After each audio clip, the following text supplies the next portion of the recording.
YouTube, job নাকি trading কোনটা করা উচিত এই নিয়ে তো জলগোলা হতেই রয়েছে। তো আজকে আমরা এই 3টে পয়েন্ট নিয়ে কথা বলবো যে কোনটা করা উচিত। দেখো আমি মূলত প্রথমত জবও করেছি, এছাড়া কিন্তু ট্রেডিংও করেছি, ট্রেডিং করেও দেখেছি, ইনকামও সেখান থেকে হয়েছে। প্লাস আমি কিন্তু এই যে ইউটিউবও করছি। 1 মাসের মধ্যে আমি 1000 সাবস্ক্রাইবারও বানিয়ে ফেলেছি। এই চ্যানেলটা 1 বছর আগে আমি শুরু করেছিলাম, যখন থেকে আমি একটাও ভিডিও সেরকম ছাড়িনি। চ্যানেলে গিয়ে চেক করতে পারো। আমি জাস্ট এই 1 মাসে আমি ভিডিও এমনকি ভিডিও ছাড়লাম যে ভিডিওগুলো ছেড়ে মাত্র 1 মাসের মধ্যে আমার 1000 সাবস্ক্রাইবার পূর্ণও হয়ে গেল। এবং এছাড়া আমি ট্রেডিংও করেছি। ট্রেডিংয়ে কিন্তু আমি ক্রিপ্টো ট্রেডিং যখন প্রথম ক্রিপ্টো শুরু হয় তখনও আমি ট্রেডিং করেছি। এছাড়া আমি শেয়ার মার্কেট আছে, শেয়ার মার্কেটেও ট্রেডিং করেছি।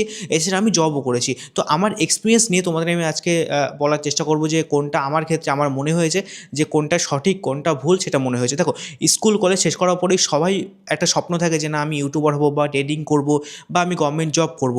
দেখো আমি যদি প্রথম ইউটিউবের কথা বলি, ইউটিউবে কিন্তু অতটা সহজ না যে তুমি ভাববে যে ইউটিউবে ভিডিও ছাড়বে আর সেখান থেকে সাবস্ক্রাইবার আসবে, মনিটাইজ হবে, আর মনিটাইজ হলেই যে আমার ইনকাম হবে লাখ লাখ টাকা সেরকম কিছু না। ইউটিউবে কিন্তু অনেকে দেখায় যে অনেকে গাড়ি কিনলো, বাড়ি কিনলো, কত কিছুই না করে ফেললো। সেগুলো প্রতিটাই ঢব, হ্যাঁ একদম ঢব। আমার চ্যানেল এখনও মনিটাইজ হয়নি, কিন্তু আমি যা দেখেছি এই যে ফেসবুকে তো এই যে ফুড ব্লগার একদম ভর্তি হয়ে গেছে। ফেসবুকে মিলিয়ন মিলিয়ন ভিউজ নিয়ে আসে, তার মানে কি এরা অনেক টাকা ইনকাম করে? দেখায় তো এরা কেমন যেন বিশাল টাকা ইনকাম করে, কিন্তু না। এদের টাকা কিন্তু ইনকাম যদি কথা বলি, এরা যদি মাসে 50 মিলিয়ন ভিউজ নিয়ে আসতে পারে নিজের ফেসবুকে, তখন কিন্তু গিয়ে এদের ফেসবুক থেকে কত ইনকাম হয় জানো? ওই 20,000 টাকা, 15,000 টাকা ইনকাম হয়। এবার ফেসবুকে যে 15-20 মিলিয়ন 50 মিলিয়ন ভিউজ আনা যে কতটা আরে কি ডিফিকাল্ট, এবার সেটা তোমরাই জানো, যারা ফেসবুকে ভিডিও করো তারাই জানে যে ফেসবুকে কিন্তু কোনো ঠিক ঠিকানা নেই। ফেসবুকে আজকে একটা ভিডিও ভাইরাল হলো, কালকে এই ভিডিও ভাইরাল নাও হতে পারে। কিন্তু ইউটিউবে এসইওর মাধ্যমে কীভাবে ভিউজ আনতে হয় সেটা আমরা আস্তে আস্তে জানবো। বাট ইউটিউবে কিন্তু মানে ভিউজ আনা কিন্তু একটা টেকনিক আছে।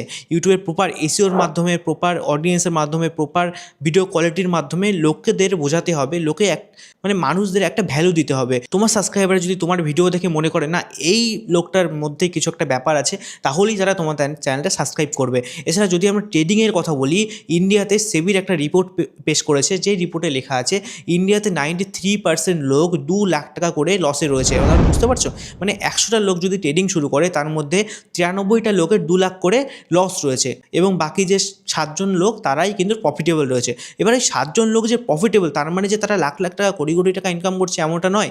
এর মধ্যে কিন্তু কিছু লোক আছে 10,000 টাকা ইনভেস্ট করে 12,000 টাকা হয়েছে, 20,000 টাকা হয়েছে। কিছু লোক আছে 50 লাখ টাকা ইনভেস্ট করে আবার মাইনাস হয়ে গেছে। কিছু লোক আছে যারা 50 লাখ টাকা ইনভেস্টমেন্ট করে 50 লাখ আরও বাড়িয়েছে, এরকমও আছে। এবার ফ্যাক্টরি দেখতে পাচ্ছ। দেখো এই যে আমি যেটা মনে করি যে ট্রেডিং একটা স্ক্যাম। হ্যাঁ, এবার ভিডিওর নিচে অনেকে কমেন্ট করবে যে ট্রেডিং স্ক্যাম মানে কি? ট্রেডিং তুমি পারো না, তুমি শুরু করেছিলে তুমি পারো না, তাই জন্য তুমি এরকম বলছো। কিন্তু ট্রেডিং অ্যাকচুয়ালি একটা স্ক্যাম, ঠিক আছে? এর মধ্যে যে অনেকে বলে যে না একটা স্ট্র্যাটেজি আছে, আমরা যদি এই টেকনিক খাটিয়ে ট্রেডিং করি তাহলে আমরা এত এত ইনকাম করবো। দেখো ইউটিউবে বলো, ইনস্টাগ্রামে বলো, এছাড়া কিন্তু ফেসবুকে বলো, যারা ট্রেডিং নিয়ে ভিডিও করে তারা এই ট্রেডিং নিয়ে ভিডিও করছে কেন? তারা যদি লাখ লাখ টাকা ইনকামই করে থাকে তাহলে তারা ট্রেডিং নিয়ে ভিডিও করছে কেন? তোমাকে অ্যাফিলিয়েট লিঙ্ক দেবে, তোমাকে রেফার করবে, সেখান থেকে তাদের ইনকাম হবে, এই তাদের মেইন আর কি উদ্দেশ্য। দেখো সেবি এর আগেও অনেক বড় বড় ট্রেডার যারা ইউটিউবে ভিডিও করে, ইনস্টাগ্রামে ভিডিও করে, তাদের নোটিশ পাঠিয়েছে। এখানে আমি কিছু দিয়ে দেবো, খবরের স্ক্রিনশট দেখতে পারছো।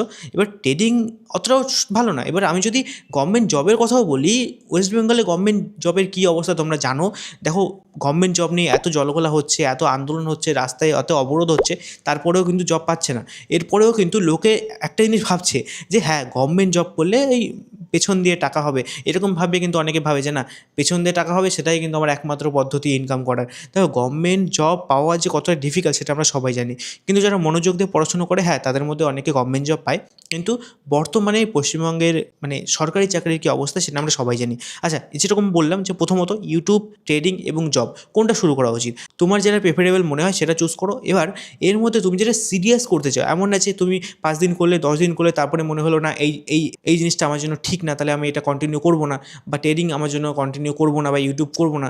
দেখো আমি এর আগের এসআইপির ভিডিওগুলোতে বলেছি যে সময় সব কিছু পরিবর্তন করে দেয়। দেখো এসআইপিতে যখন আমরা কোনো লং টার্মে ইনভেস্টমেন্ট করি, তখন আস্তে আস্তে অল্প অল্প টাকা ইনভেস্টমেন্ট করতে করতে কিন্তু বছরের পর বছর গিয়ে কিন্তু একটা হিউজ অ্যামাউন্টের টাকা তৈরি হয়ে যায়। সেরকম আমি যদি পড়াশোনার ক্ষেত্রে ইনভেস্টমেন্টের কথা বলি তাহলে সময় ইনভেস্টমেন্ট করতে হবে, ইউটিউবের কথা বলি ইউটিউবেও কিন্তু সময় ইনভেস্টমেন্ট করতে হবে, ট্রেডিংয়ের ক্ষেত্রেও কিন্তু সময়, কারণ সময় কিন্তু খুবই গুরুত্বপূর্ণ জিনিস।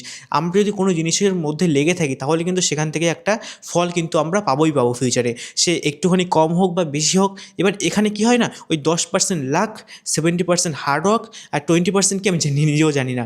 দেখো যেরকম আমি এই চ্যানেলে ভিডিও করছি, হ্যাঁ হ্যাঁ বেশ কিছুদিন ধরে কন্টিনিউ করছি, যেরকম আমি এই চ্যানেল থেকে যেটা শিখেছি, দেখো 1 বছর আগে চ্যানেল বানিয়েছিলাম, মাসে একটা করে ভিডিও ছাড়তাম, কিছুই হতো না। কিন্তু যবে থেকে আমি কন্টিনিউয়াসলি ভিডিও ছাড়া শুরু করেছি এবং ট্রেন্ডিং কন্টেন্টে ভিডিও বানিয়েছি, তখন থেকে কিন্তু অডিয়েন্স আমার চ্যানেলে হুক হয়েছে। এবং দেখো ভিডিও শুরু করার আগে প্রথম 3 সেকেন্ড থেকে 5 সেকেন্ডের মধ্যে যে আমি যদি কোনো হুক দিতে পারি, তাহলেই কিন্তু অডিয়েন্স আমার ভিডিওতে টিকে থাকবে।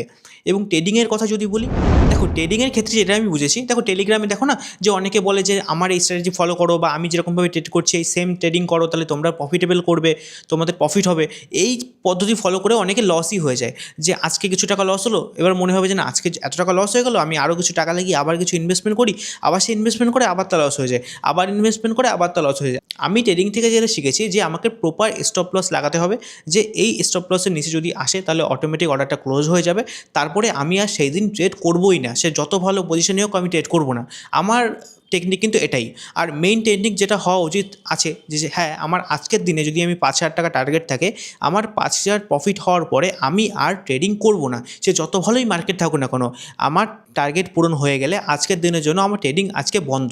এটাই কিন্তু ফলো করা উচিত, স্টপ লস এবং একটা ফিক্স অ্যামাউন্টের টার্গেট, যে সেই টার্গেটটা পূর্ণ হয়ে যাওয়ার পরে আমরা আর লোভ করব না, কারণ অতি লোভে ওই তাঁতি নষ্ট হয়ে যায় এটাই আর কি। তো আমি এই 3টে জিনিস নিয়ে এটাই বুঝেছি যে কেরিয়ার নিয়ে হোক, জব নিয়ে হোক, ইউটিউব নিয়ে হোক, এছাড়া কিন্তু ট্রেডিং নিয়ে হোক, জীবনের সময়টা খুবই গুরুত্বপূর্ণ।